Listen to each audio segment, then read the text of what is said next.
Okay students, ये आपका part 4 हमने बनाया है। इससे पहले हमने आपके एडजेक्टिव के तीन टाइप्स को कवर किए, जिसमें मैंने आपको प्रॉपर एडजेक्टिव, इंटरोगेटिव एडजेक्टिव और adjective of number. Adjective of number के अंदर मैंने दो तरह के आपको एडजेक्टिव बताए थे, पीछे की वीडियोस में हमने बताया था, और उसके अंदर को ऑर्डिनल और ऑर्डिनल एडजेक्टिव ऑफ नंबर के नाम से दो बताए थे। उसके बारे में कुछ फैक्ट्स बताए थे, उनको जाकर के वीडियोस पर आप देख सकते हैं। और अब हम यहाँ पर शो कर रहे हैं adjective of quality. Adjective of quality, words that tells us about the kind of qualities of a person और थिंग बीइंग टॉक्ड अबाउट। यानी जिस किसी भी चीज की या किसी भी इंसान की अगर कोई क्वालिटी बताता है तो वो आपका एडजेक्टिव ऑफ क्वालिटी होता है। बेसिक सा है, सिंपल है, वाइट, टॉल, हैवी, ब्यूटीफुल, ये सब आपके एडजेक्टिव ऑफ क्वालिटी में आएंगे। मैंने कुछ एग्जांपल्स रखी। This is a white board, ठीक है, ये बोर्ड की क्वालिटी को बता रहे हैं कैसा है। It is a heavy box, ये हैवी बॉक्स है। शी इज ब्यूटीफुल, तो ये आपका जो है सारे वर्ड्स ये आपके एडजेक्टिव ऑफ क्वालिटी के अंदर आएंगे। नेक्स्ट पॉइंट आता है आपका adjective of quantity. Adjective of quantity क्या है? A word used with a noun that shows the quantity of a noun is called adjective of quantity. यानी जो नाउन की क्वांटिटी को शो करता है वो आपका एडजेक्टिव ऑफ क्वांटिटी, यानी वहां पर नंबरिंग को शो करता है, यानी बताता है कि कितनी क्वांटिटी है। अब जैसे क्वांटिटेटिव एडजेक्टिव इज अनकाउंटेबल, ये मैंने बताया कि क्वांटिटेटिव एडजेक्टिव जो है वो आपके अनकाउंटेबल है नेचर के अंदर, जैसे सम, मच, लिटिल, ये सारे वर्ड्स यूज होंगे। यहां it comes before a singular countable noun, हमेशा ये सिंगुलर काउंटेबल नाउन के पहले आएगा। मैंने एग्जांपल्स रखे हैं कुछ, इधर देखें। यहां much rice is remaining in the kitchen, तो मच जो है ये आपका एडजेक्टिव ऑफ क्वांटिटी का एग्जांपल है। आई नीड सम वाटर, हालांकि ये मैंने आपको क्या बताया कि ये क्वांटिटेटिव एडजेक्टिव जो है वो अनकाउंटेबल होते हैं नेचर में। अब जैसे राइस है तो राइस भी अनकाउंटेबल कंसीडर किया जाएगा, और हमने बताया हमेशा कि अनकाउंटेबल के साथ हम क्या लगाते हैं? सिंगुलर वर्ब लगाते हैं। आइडेंटिफिकेशन ऑफ कॉमन एरर के अंदर सब्जेक्ट और वर्ब एग्रीमेंट के अंदर मैंने आपको पढ़ाया है, तो वहां पर आपको बताया गया है बहुत अच्छे से, कई सारे रूल्स कवर किए हमने वहां पर, 24 रूल्स ओवरऑल कवर किए। तो फिलहाल यहां पर मैंने बताया much rice is remaining in the kitchen, तो यहां पर मच लगाने के बाद बता रहे कि ज्यादा, बहुत ज्यादा राइस वहां पर बचे हुए किचन के अंदर, तो उस राइस की लिमिट को रिप्रेजेंट कर रहे हैं। ऐसे मैंने कहा आई नीड सम वाटर, तो वाटर क्या है आपका अनकाउंटेबल है, लेकिन ये सम लगाने के बाद ये कंसीडर किया जाता है, इसकी लिमिट को बता रहे हैं। नेक्स्ट आता है all the students are present, तो ये जो सारे वर्ड्स हैं आपके सम, मच, लिटिल, लाइक, ये सब आपके जो है क्वांटिटेटिव एडजेक्टिव के अंदर कंसीडर किए जाएंगे। इसके अंदर एक नोट बनाया हमने, यहां all, some, a lot of, most, lots of, a great deal of, etcetera. If use in uncountable noun, अगर ये अनकाउंटेबल नाउन में यूज होता है, then they are placed under adjective of quantity.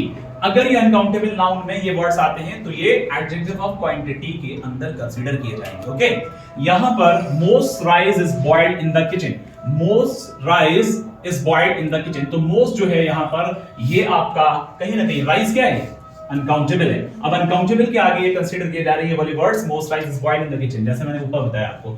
Next point आता है demonstrative adjective. Okay, demonstrative adjective क्या है? A word used with a noun that demonstrate, the noun is called demonstrative adjective, जो demonstrate करता है। इससे पहले हमने प्रोनाउन के टॉपिक में भी डेमोंस्ट्रेटिव प्रोनाउन को पढ़ा है, तो वहां पर दिस, दैट, दीस, दोस, ये सारे वर्ड्स यूज होते हैं, वही वर्ड्स आपके यहां पर यूज होते हैं एज एडजेक्टिव। दिस, दैट, दीस, दोस, वहां हमने बताया था कि दिस और दैट जो है सिंगुलर के लिए होते हैं, और दिस और दीस जो हैं ये क्लोज बाय होते हैं, ठीक है, और दैट और दोस जो हैं ये फार के लिए होते हैं। तो इसमें यहां पर कुछ फैक्ट्स बताएं, facts about the demonstrative adjective. This और दैट के साथ जब सिंगुलर नाउन को रखेंगे, मतलब यहां पर बनाया है दिस पेन इज रेड, ठीक है, क्योंकि यहां पर सिंगुलर नाउन आ रही है, ये सिंगुलर नाउन कंसीडर किया जाएगा, और यहां पर सिंगुलर वर्ब भी यूज हो रहे हैं। दिस राइस इज बॉइल्ड, तो देखिए सिंगुलर वर्ब आ गया, this rice is boiled. Next those और दीस का जब यूज करेंगे तो उसके साथ प्लूरल नाउन लगाएंगे, जैसे मैंने दीस यहां लगाया तो क्या लगाया? पैंट्स लगाया, दीस पैंट्स आर रनिंग वेल, ठीक है, तो ये पता चल रहा है कि यहां पर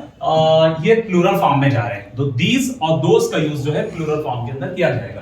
नेक्स्ट पॉइंट आता है पजेसिव एडजेक्टिव। पजेसिव एडजेक्टिव है a word with a noun that makes position over the noun is called possessive adjective, यानी जो पोजीशन को शो करता है वो आपके पजेसिव एडजेक्टिव के अंदर कंसीडर किया जाएगा। क्या कहा? A word with a noun, जो नाउन के साथ पोजीशन को रिप्रेजेंट करता है ओवर द नाउन, तो वो आपका पजेसिव एडजेक्टिव होता है। जैसे माय हो गया, यू हो गया, आर हो गया, देयर हो गया।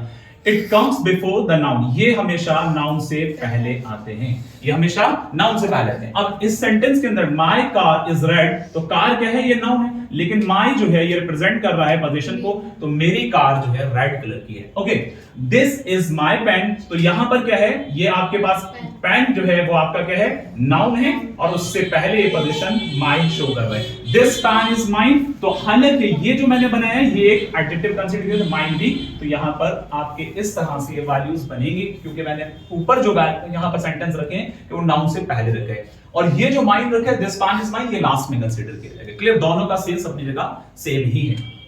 नेक्स्ट आता है डिस्ट्रीब्यूटिव एडजेक्टिव। डिस्ट्रीब्यूटिव एडजेक्टिव के अंदर इस तरह के वर्ड्स रहते हैं, ईच, एवरी, ईदर, नीदर, ये सारे वर्ड्स यूज होते हैं। It comes before singular noun, ये भी सिंगुलर नाउन से पहले आएगा। Every student was present in class, तो मैंने यहां पर क्या लगाया, एवरी, और स्टूडेंट का मतलब ये इंडिविजुअल यूनिट को रिप्रेजेंट कर रहा है, यहां पर किसको, इंडिविजुअल यूनिट को रिप्रेजेंट कर रहा है, तो इसीलिए एवरी स्टूडेंट, तो इसलिए यहां पर क्या लगाया गया, वाज लगाया गया। Every student was present in the class. ठीक है, अब एक पॉइंट और क्लियर कर देते हैं, यहां पर two distributive connected with and, अगर दो डिस्ट्रीब्यूटिव जो हैं एंड के साथ कनेक्ट होते हैं, ए एंड बी, ये वाला एंड जो है, समझ रहे हैं, तो यहां पर it make singular formation and get singular verb, तो वो सिंगुलर फॉर्मेशन ही बनता है। ऐसा नहीं है कि दो अगर डिस्ट्रीब्यूटिव एक साथ आते हैं तो कहीं आप समझे कि ये प्लूरल बन रहा है, ऐसा नहीं होगा, कभी भी याद रखना है। सो आपको यहां पर दो अगर डिस्ट्रीब्यूटिव आ रहे हैं तो हमेशा याद रखना है वो सिंगुलर फॉर्मेशन को रिप्रेजेंट करेगा और वहां पर सिंगुलर वर्ब ही लगेगा। Every teacher and every student was present in the class, was present in the class। अब आप में से ये बताएंगे कि यहां पर was सही है या वर होना चाहिए, तो एक्चुअली कई सारे बच्चे मुझे मालूम है कि यहां पर डेफिनेटली ये बात कहेंगे कि मैं every teacher and every student दो सब्जेक्ट पढ़ रहे हैं तो डेफिनेटली वर होना चाहिए। दैट इज रॉन्ग, क्योंकि मैंने अभी बेटा ऊपर रूल ये बताया कि जब दो डिस्ट्रीब्यूटिव कनेक्ट करते हैं वो सिंगुलर फॉर्मेशन को बनाते हैं, तो इसीलिए सिंगुलर फॉर्मेशन बनाने के साथ साथ वो सिंगुलर वर्ब को भी वहां पर लगाया जाएगा, तो इसीलिए वाज यहां पर करेक्ट है। ओके, ये एडजेक्टिव का टॉपिक आपका कंप्लीट हो गया, और अब हम इसके बाद इसी तरह से और वीडियोस अपलोड करते रहेंगे। आप लोग कमेंट करें और लाइक करें, शेयर करें और हमारे चैनल को सब्सक्राइब करें अगर आपको पसंद आता है। ठीक है।